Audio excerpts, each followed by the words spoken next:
Lang. Welcome to our 2018 TEDx DHS conference. Woo! It's right. Yeah.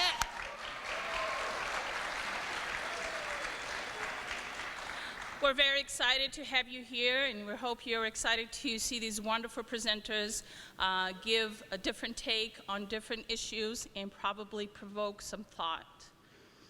This is Mrs. Souza, and I'm Mrs. True, and we are the co-directors of the program. And please, we ask you, number one, to turn off the ringers on your cell phones. Be respectful of the kids and what they've prepared. They've worked very hard. And so, please enjoy. Have a great day.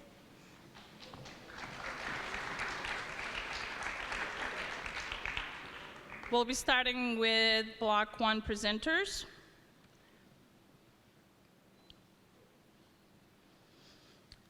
Okay, our first presenter is Andrew Zhu, is a junior at Dartmouth High School. Andrew discusses issues and advocates for solutions in Dartmouth Forensics and Debate Team, and is going to be representing Dartmouth DECA in the Massachusetts State Competition as a marketer in automotive services. His views on current cultural trends in society and on marketing have inspired him to discuss the importance of being an educated consumer who can empower themselves through their own purchasing power. Andrew's talk stems from an understanding of marketing and the capitalistic nature of our culture. Please welcome Andrew Zhu as he presents Make a Difference, Culture of Capitalism and Marketing.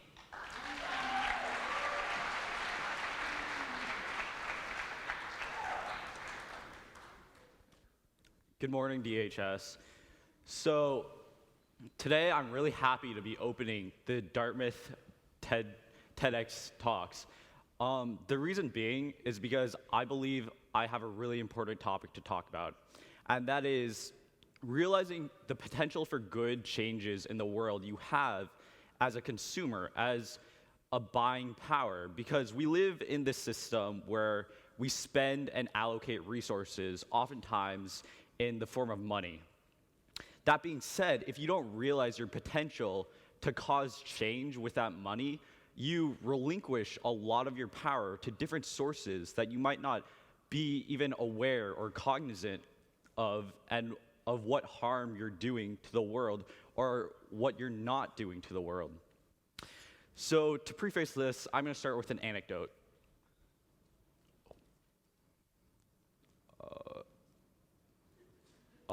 Sorry, technical difficulties. Thank you. So growing up, my parents immigrated here in the late 1980s.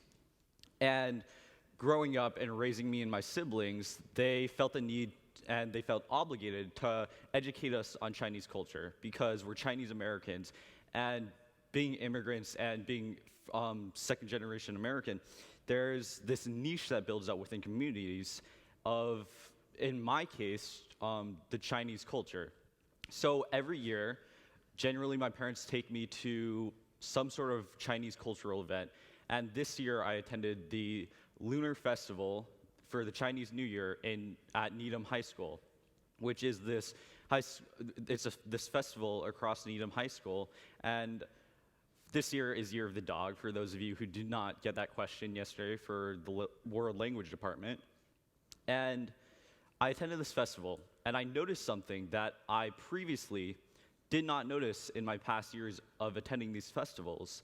And maybe I was too naive to notice this previously, but the thing I noticed was that rather than being this Chinese cultural event where I'm expected to learn a lot about Chinese culture and see these performances, most of it was dedicated to being essentially a trade show where different companies could show off their products to the Chinese community, their products and services to the Chinese community, rather than it being a Chinese cultural event. You had huge monoliths like Stop and Shop, you had T-Mobile, you had local law firms, you had different churches, you had a driving school, you had solar companies, you had even the Quincy Democratic City Committee, and you had these like 8-year-olds running around with Democratic balloons, which I just thought was really interesting. And you even had gynecologists, things completely unrelated to Chinese culture. and they were trying to maybe inject their products and services within the community, at least in Needham, at Needham High School at this one event. And I took a lot of note of that. And I'm not trying to deprecate Needham High School or the festival I went to. I just thought it seems like such a huge thing that so many companies are trying to inject their message into a culture, right? And I realized that all these companies, and pretty much across our culture, companies realize this one thing, that having a culture's interests run parallel to your business or organization, your product or service, is a huge advantage in the marketplace. So I'd like to ask all of you, what do these 4 products have in common? And I'm going to preface that by saying, no, it's not that they're all made in China. Rather, it's that we all call them by a brand name. Believe it or not, when you say dumpster to refer to a trash can, that's a brand name. And guess what? Dumpsters are the #1 selling brand of trash can.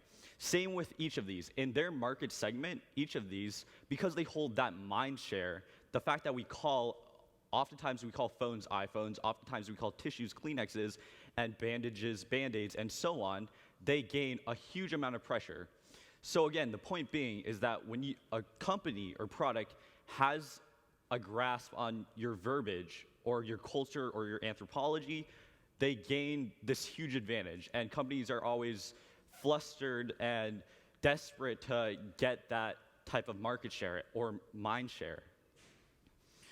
So today I'm going to be discussing one of the most successful ad campaigns in America and the effects of that ad campaign on our culture, because this ad campaign didn't stem from any organically cultivated sort of tradition. No, it was rather, I'm referring to the diamond, and particularly marital diamonds, how a man is expected to buy a diamond for a woman when he proposes.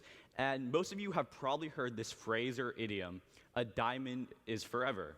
And I'm assuming, hopefully correctly, that most of you think this is just some cultural idiom, that it's this innocent idiom that's supposed to represent the love a man has for a woman when giving a gift, right?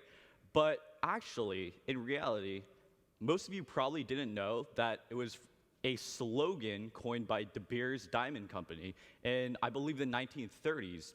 And they cultivated this huge marketing campaign, considered one of the basis of the modern diamond industry, how billions are spent on diamonds each year, right? Billions in revenue.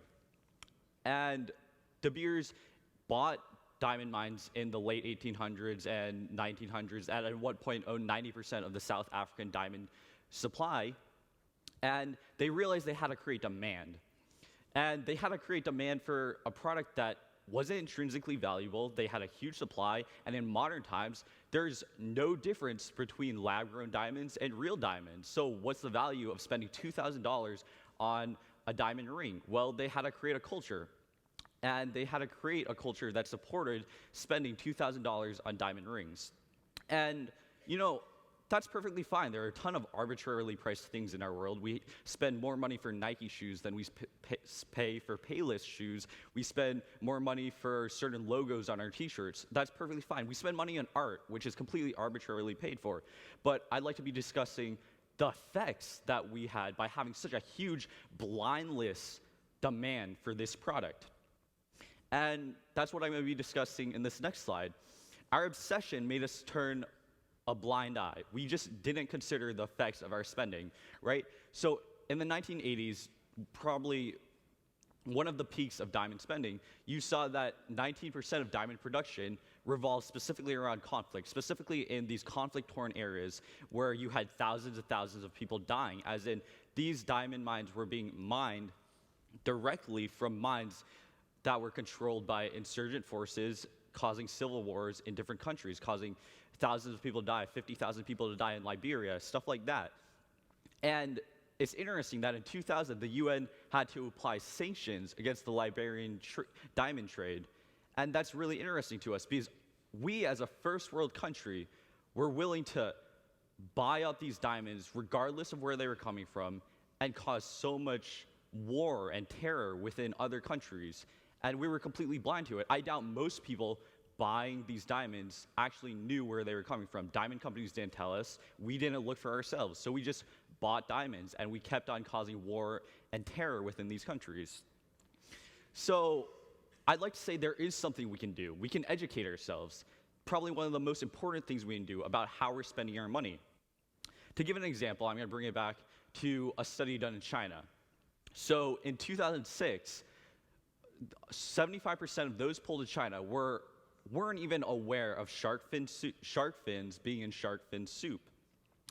And for those of you that don't know, shark fin soup is a delicacy in China. It's made from the fins of sharks, obviously, and it's boiled down and rendered and eaten like noodles, right? But the thing is, the consumer wasn't educated, and the reason being, companies didn't even refer to it in China as shark fin soup. They referred to it as dragon fin or dragon wing soup. They completely adverted the true nature of the delicacy. And it cultivated, you can trace it back to culture, of course, but they cultivated this mass following of this delicacy. 100 million sharks were being finned a year just for this delicacy.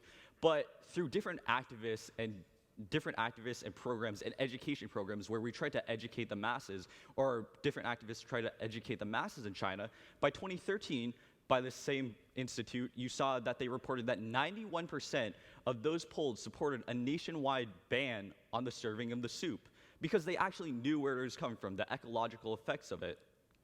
And just to get across the point of how bad this was and how great it is that the consumers began to be educated on it, this is a picture of a scallop shark.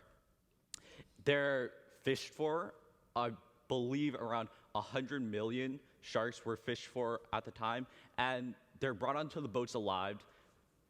Their fins are taken off and they're thrown into the water alive so they can drown. And even if you don't believe in animal cruelty, regardless of that, having 100 million dead, decaying sharks in the ocean, taking out the top of the food chain, has major ecological effects for the ocean, if you're trying to be pragmatic about it. And that's really the point I'm trying to get across. It's great that in a 7-year time period that China could educate its masses and that so many could be supportive against this issue, against shark finning. And my point being is that you should think before you spend. Before you spend $40 on one t-shirt from Supreme, you should consider what factory is it being made in. Is this really worth $40? Is it holding up the high standards that I hope for the world? Is it holding up the positive impacts that I hope the world makes, that I hope to make in the world? Same thing goes for an Adidas hoodie. And if you believe in animal-free farming and cruelty-free animal farming, maybe consider paying a little bit more for meat products and not going to restaurants that support animals farming practice such as that. If you don't like how Nestle is treating third world countries and draining water out of them, then maybe you shouldn't support Nestle. Research the subsidiaries of Nestle. And I'd like to end this by saying that while this is a goal, it is a virtue, and no one's perfect. Even today, I drink some Poland Springs water. That's a subsidiary of Nestle. It's hard to be aware, but I hope all of you can strive towards a point where we know where our products are coming from. We don't relinquish our power. We don't relinquish our consumer power to all these various companies, and we make a positive impact in the world. Anyways, so I'd like to thank everyone for listening, and I hope you guys all listen to the following TED Talks. I've talked with them throughout the week, and they all sound really great. And have a good day, guys.